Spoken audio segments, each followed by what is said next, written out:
What is evil? We've all seen, heard, or witnessed evil at some point in our lives, whether it was through watching a news report, a movie, or reading an online article. But here, for the first time, we're going to take a much closer look at the subject with an understanding that is based upon an entire body of work. That will give you the ability to not only understand what evil is, but will also provide you with the knowledge and tools in being able to spot evil in order to be able to do something about it. But before we dive into the subject, I want you to take a minute to think about what evil means to you. When you were asked this question, did you immediately think of Hitler? Genghis Khan? I'm sure for some of you that you have heard of at least one of these evil men at some point in your life. In Hitler's case, you've probably gotten to know more about him due to the hundreds of movies that Hollywood have put out since World War II. For sure, both of these men are evil. But what about the other forms of evil that you may or may not be aware of? Evil has many faces. Some are old and some are young. How about the following diabolical individuals who have all committed an evil act or two in their lives? Let's see if any of them are familiar to you. John Venables, age 10. Robert Thompson, age 10. John and Robert at the age of 10 years old committed a single act of murder when they abducted and murdered James Bulger, who was only 2 years old at the time of his death. A cold and calculated act of evil, I'm sure that you agree with me here.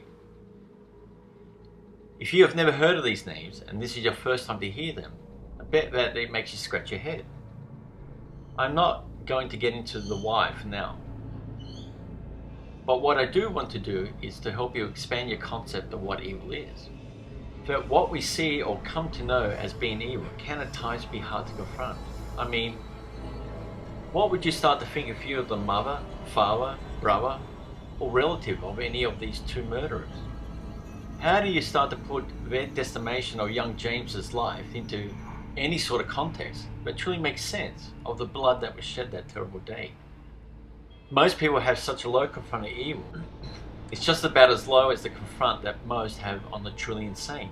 You know the ones. Talking to themselves out in the streets. Don't get me wrong. I'm not saying that all homeless people are insane. But what I am offering is a comparison that many of you can think with. When you see someone who is acting bizarre out in the street, do you pass by with a high level of confront and understanding? Or do you do what most people do? Avoid the psycho at any and all costs. Evil is the same, isn't it? For what makes it worse, as far as evil goes, is that it can be right at your doorway, without you even knowing it until it's too late. By that time, if you're lucky, which young James wasn't, you might live. Scar for life, yes. Dead, no. Let's carry on. Don't get me wrong. I'm not saying that all homeless people are insane. But what I am offering is a comparison that many of you can think with. When you see someone who is acting bizarre out in the street, do you pass by with a high level of confront and understanding? Or do you do what most people do? Avoid the psycho at any and all costs. Evil is the same, isn't it? For what makes it worse, as far as evil goes, is that it can be right at your doorway, without you even knowing it until it's too late. By that time, if you're lucky, which young James wasn't, you might live. Scar for life, yes. Dead, no. Let's carry on. Here we have David Rockefeller, Prince Harry, Evelyn Rothschild. Wait, I know what you're thinking. I'm not in any way saying that any of these three are evil. That you will need to decide for yourself. Yes, all three of these men are extremely wealthy and all with an education that is next to none. Harry and Evelyn are smiling, look non-threatening, while David is much older and has that extreme elderly look. There is absolutely no way that any of these could be evil, with all that money, prestige, and happiness. Is it possible to be or to become a monster? Once again, I'm not accusing or making any claim here of any of these three being evil. What I am doing, hopefully, is getting you to understand that evil takes on many faces from all walks of life.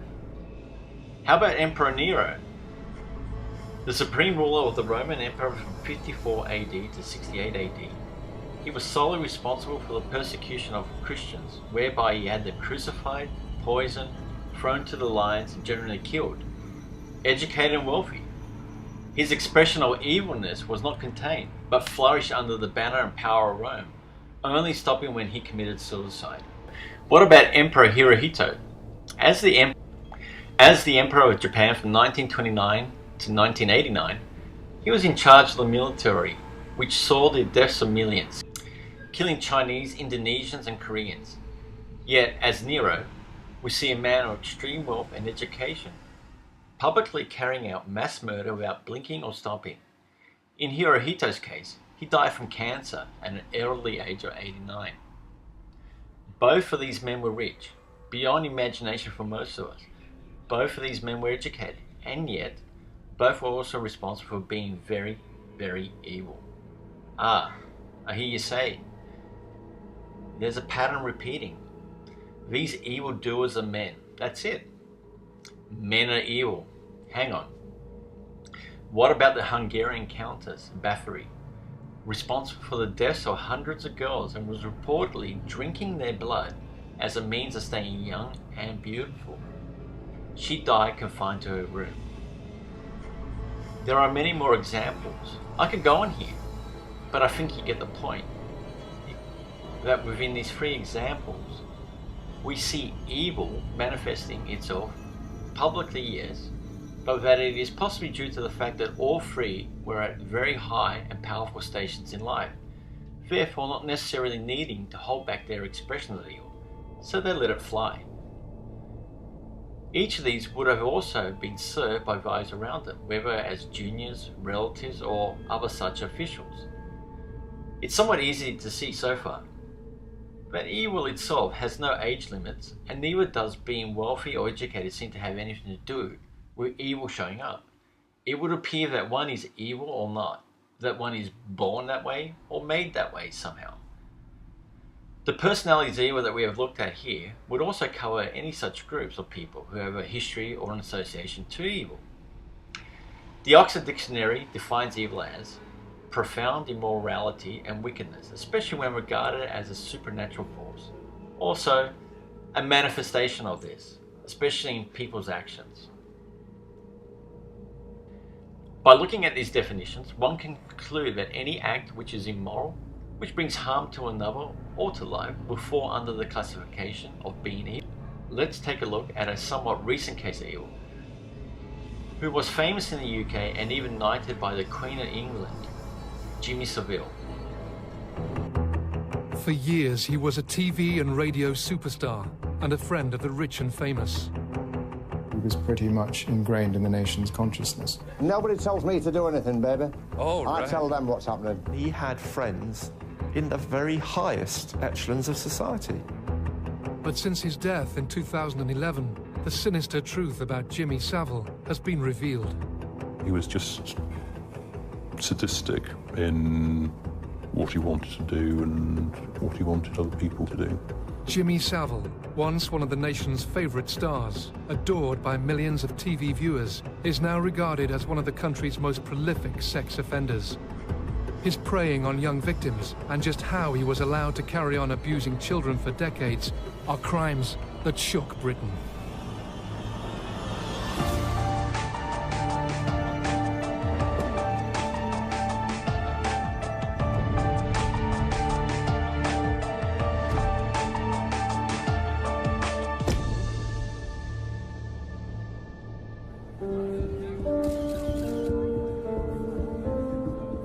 On the 9th of November 2011, a funeral cortege moved slowly through the city of Leeds. The streets lined by a respectful public. They weren't there to say goodbye to royalty or a head of state, however. They'd come to pay their respects to a DJ, charity worker, and much-loved icon. It was absolutely worshipped by thousands and thousands of people. You couldn't move in Leeds when it was a funeral. The streets were packed solid, you know, traffic was stopped, everything stopped. At 2 this afternoon, Sir Jimmy Savile's gold coffin made its way down Cookridge Street in Leeds. I can't think of any media celebrity today who is more famous than he was then. Flags at half-mast outside Leeds General Infirmary, where he'd raised so much for charity. He was a demigod. Just days later, however, stories began to emerge that confounded the country. Rumours that had circulated for years were coming true. Jimmy Savile, once the nation's favourite entertainer, was in fact a rapist, a sadist and a paedophile.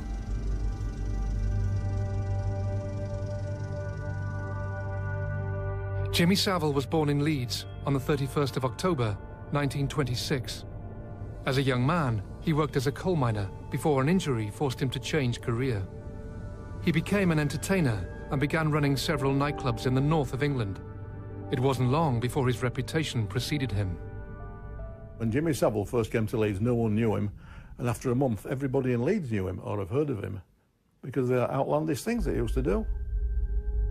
The way he dressed, the way he did his hair, for instance, you know, just to get himself noticed. You know, if he came to our house, there'd obviously be I'd say a couple of dozen. It could be a couple of hundred people all outside the house and round his car. And, you know, so you'd obviously walk around with a big chest and your head held high, you know, saying, "Oh, is that my uncle?" sort of thing. We never went out saying, "Oh, we've got a famous uncle called Jimmy Savile," or all like that. He was just Uncle Jimmy, and that was it, really. He was a well-known figure in the north of England. He was a sort of an amateur disc jockey who hadn't really broken into television yet. And he introduced dancing to records, which had never happened before. He started for younger people on a lunchtime, just dancing to records, and it really took off. Jimmy Savile began working at the Locarno nightclub in Leeds in the late 1950s. Dennis Lemon was employed by the club and became Savile's unofficial minder. He tried to give himself this reputation as a tough guy in a restaurant, all this, that and other, and I think he was as soft as anything. He just wanted somebody at his shoulders in case somebody did take a swing. Even as his showbiz career was taking off, Jimmy Savile began to be dogged by accusations. When I was talking to the assistant manager one night, and Jimmy came through the door, and "Evening, Jimmy," you know, and just walked straight past us. And I said, "What's wrong with Jimmy?" He says, "A bad boy." He said, "Oh," he says, "He's got a lot on his mind." I said, "What's wrong with him now?" He says, "In court tomorrow." "What for?" He says, "Messing about with girls." And I thought, well, he may have taken one out and, as the phrase goes, tried it on and it didn't work and they've complained about him, you know. And that was that. Nothing else said. Until next time I was on duty, a couple of nights later, and I happened to say, "How did Jimmy go on in court?" So I said, "Oh, it never got to court, it got thrown out. Case dropped." And how did he manage that one then? He said, same as he did last time, he said he paid him off. Having narrowly escaped any charges by paying off his accuser's family, Savile apparently felt no need to curb his behaviour. What's amazing is how brazen he was, how public he was even then. I think he's just an individual who probably felt that he was fairly untouchable. I mean, you know, he was quite an imposing figure. In 1968, 15-year-old Guy Marsden, Savile's nephew, along with 3 friends, headed south from Leeds in search of adventure. The young teenagers found themselves at Euston Station in London, where they were approached by 2 men.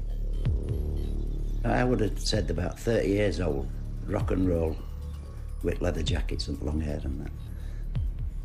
And they were just saying, "Do you want to come to our place?" and that. You've got to try to remember that there were no such thing as perverts. There were, but you didn't hear of them. There wasn't even a name paedophile out then, I don't think. So we just thought, oh, they like us, you know. So anyway, we ended up going with these back to their flat. At the time, Guy and his friends were unaware of the motives of the 2 men. Only recently has he found out the truth. these people would pick people up from train stations, as in younger people. We'd then go to their houses. And then the ones higher up the chain would come to these houses to see who they'd picked up, to take them elsewhere to do whatever they were going to do with them. Only days later, Guy was stunned when Jimmy Savile himself visited the flat. His first thought was that his family had tracked him down and they had sent Savile to bring him back to Leeds. The truth would be far worse. And then my Uncle Jimmy came in, and he came in with his vicar and some kids. I thought that my Uncle Jimmy had caught me there because, I mean, I was proper scared, if you know what I mean. I was terrified, if you want. But now I'm 60, I think. He didn't catch me, I caught him.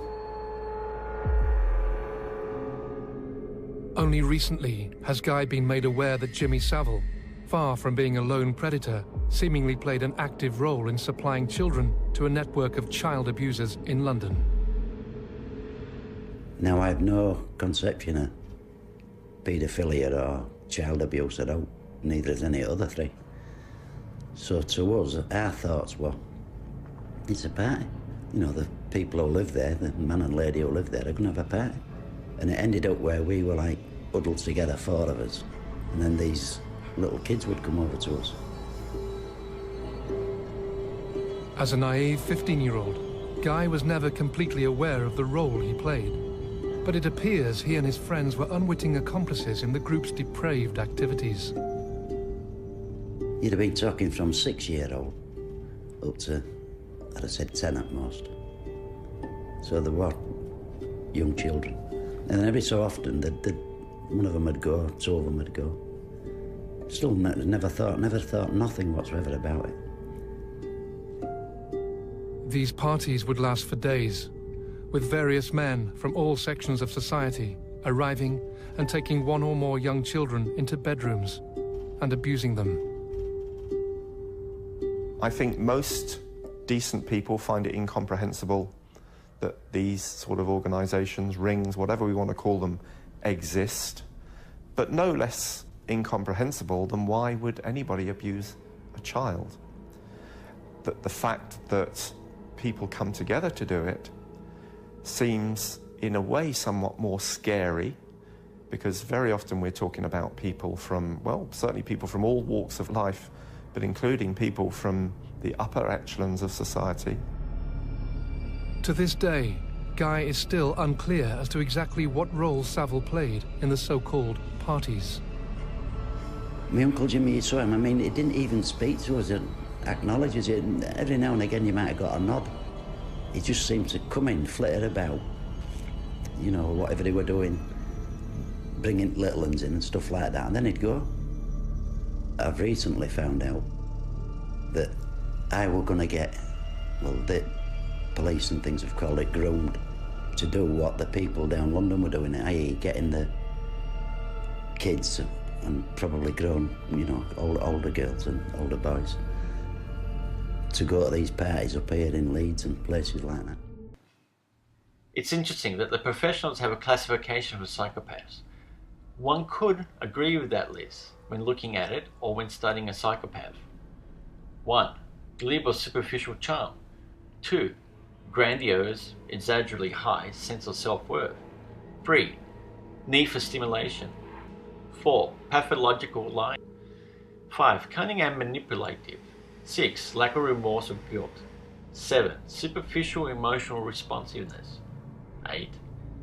Callousness and lack of real empathy. 9. Parasitic lifestyle, lives off others. 10. Poor behavioural controls. 11. Sexual promiscuity. 12. Early behavioural problems. 13. Lack of realistic long-term goals. 14. Risk taker. 15. Irresponsibility. 16. No consciousness. 17. Many short-term marital relationships. 18. Criminal versatility, the ability to adapt easily. 19. Early start in criminal behaviour. 20. Inability to keep one's word once given. Now, before we go any further, we are all guilty of one or a few of these traits during our lifetimes. In fact, if you do recognize any of these traits within you right now, I can tell you that you are not a psychopath, as you will discover. A true psychopath is unable to reflect, let alone discover their true soul, as anything but what is firmly fixed in their minds, deranged as it might be. People or groups who commit acts of violence, devastation, or misery in any way, suppress another or others, and have many of these traits could well be classified as being psychotic. As we have seen, this could apply to a friend, brother, mother, father, a boss, a world leader. Just about anyone who has a history consistent with these traits. But as we have seen, it's not so easy to spot a psychopath sometimes, and that is until now. Psychosis. About 15 to 20% of the human race apparently is insane, with the truly insane making up about a total of 2% of the population. This has been worked out mathematically over a long period of time. That means in today's world of 7.5 billion people, about 20% or 1.5 billion people are antisocial, and out of that there are about 2% or 300 million people who are psychotic. Putting that into perspective, that would almost be the entire population of the USA. The truly insane do not necessarily act insane visibly. They are not the psychiatric obvious cases who go rigid for years or scream for days. This is observed only in the last stages or during temporary stress. Definition of insanity. Insanity is the overt or covert, but always complex and continuous determination to harm or destroy. The criminal mind. Definition. A criminal is one who is motivated by evil intentions and who has committed so many harmful overt acts that he considers such activities ordinary. 1. The criminal accuses others of things which he himself or herself is doing. You never listen to me. Or, she is a thief, I know it. It's a feeling I have inside. There are many examples that you could probably think of that would fit this definition of a criminal mind. In politics, we see this in play more often than it is picked up. But when the criminal is finally caught out or flushed out of hiding, many of those around them scratch their heads in astonishment and bewilderment as to how the crimes were allowed to go on without detection. The guilty redirect that by pointing the finger at others. 2. The criminal mind relentlessly seeks to destroy anyone it imagines might expose it. In the mob, it's called putting a hit on someone. In life, this could be expressed in silently and deliberately putting a little bit of arsenic inside of the tea of a loved one, or the spreading of vicious lies online or through the media. In any case, the criminal insane will relentlessly seek to destroy anyone imagined as a threat of any kind. 3. Individuals with criminal minds tend to band together, since the presence of the other criminals about them tends to prove their own distorted ideas of man in general. I'm not picking on the mob, but they are an obvious group when compared to this definition of a criminal mind. That would also apply to gangs, political and religious and social groups, and on and on. We've all seen this at some time in our lives. For some, it is part of their lives. It is manifested on the very streets where they live, where their children are growing up. Antisocial traits. 1. He or she only speaks in broad generalities. They say, everybody thinks, everybody knows, and such expressions are in continued use, particularly when imparting rumour. When asked, who is everybody? It normally turns out to be one source, and from this source, the antisocial person has manufactured what he or she pretends is the whole opinion of the whole society. 2. Such a person deals mainly in bad news, critical or hostile remarks, invalidation, making less of, and general suppression, a pushing down of one's thoughts, actions, beingness, etc. Specializing in rumors, bad news, and general gossip are common trademarks of an antisocial personality. It is notable there is no good news or complimentary remark passed on by such a person. 3. The antisocial personality alters to worsen communication when he or she relays a message or news. Good news is stopped and only bad news, often embellished, is passed along. Such a person also pretends to pass on bad news, which is, in actual fact, invented. 4. A characteristic and one of the sad things about an antisocial personality is that it does not respond to treatment or reform or psychotherapy. 5. Surrounding such a personality, we find coward, someone who is submitting to one's wishes, e.g. bullying, or ill associates or friends who, when not driven actually insane, are yet. 6. The antisocial person habitually selects the wrong target. If the tire is flat from driving over nails, he or she curses a companion or a non-causative source of trouble. If the radio next door is too loud, he or she kicks the cat. 7. The antisocial cannot finish a cycle action. They tend to have many uncompleted projects around them. 8. Many antisocial persons will freely confess to the most alarming crimes when forced to do so, but will have no faintest sense of responsibility for them. Their actions have little or nothing to do with their own volitions. Things just happened. That is, shit just happens. Pardon my French. 9. The antisocial personality only supports destructive groups and rages against and attacks constructive or helpful actions or activities. 10. This type of personality approves only of destructive actions and fights against constructive or helpful actions or activities. 11. Helping others is an activity which drives the antisocial personality nearly berserk. Activities, however, which destroy in the name of health are closely supported.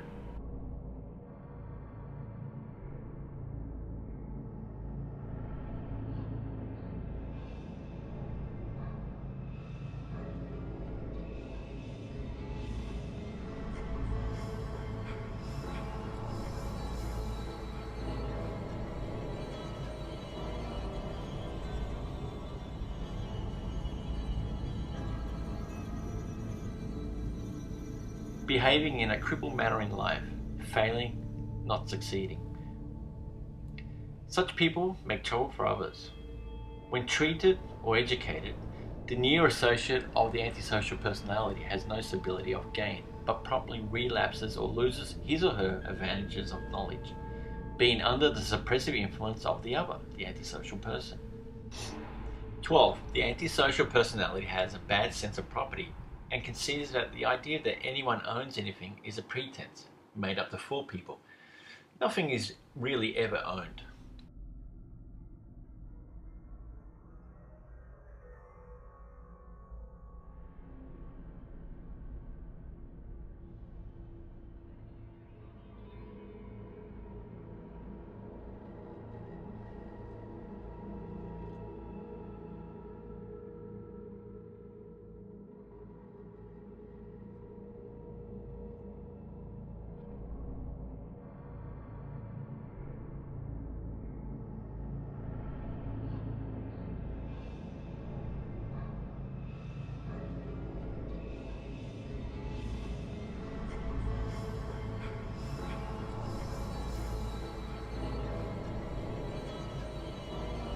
It is quite useless to treat or help or train such persons so long as they remain under the influence of the antisocial personality.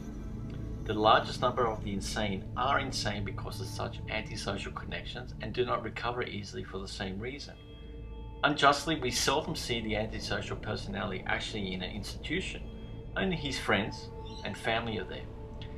On this point, it's worth mentioning Jimmy Savile and other such cases of evil acts, where the perpetrator is either protected or out of authorities' reach, as they leave a trail of victims who end up in the asylum wards on psychotropic mind drugs or commit suicide. The other crucial point here is that the antisocial person can be someone who is supposed to love and look after you, a mother, a father, teacher, or just about anyone with such a responsibility. Remember, someone with this mind have no rules.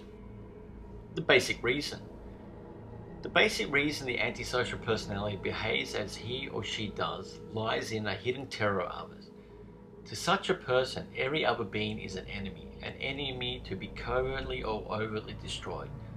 The fixation is that survival itself depends on keeping others down or keeping people ignorant.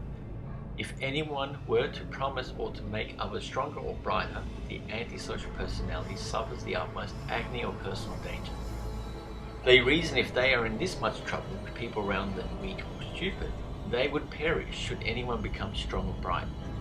Such a person has no trust to a point of terror. This is usually masked and unrevealed. When such a personality goes insane, that is, become visible to others, the world is full of Martians or the FBI, and each person met is really a Martian or FBI agent. But the bulk of such people will exhibit no outward signs of insanity. They appear quite rational. They can be very convincing. However, the list given above consists of things which such a personality cannot detect in himself or herself. This is so true that if you thought you found yourself in one of the above, you most certainly are not antisocial. Self-criticism is a luxury the antisocial cannot afford. They must be right because they are in a continual danger in their own estimation.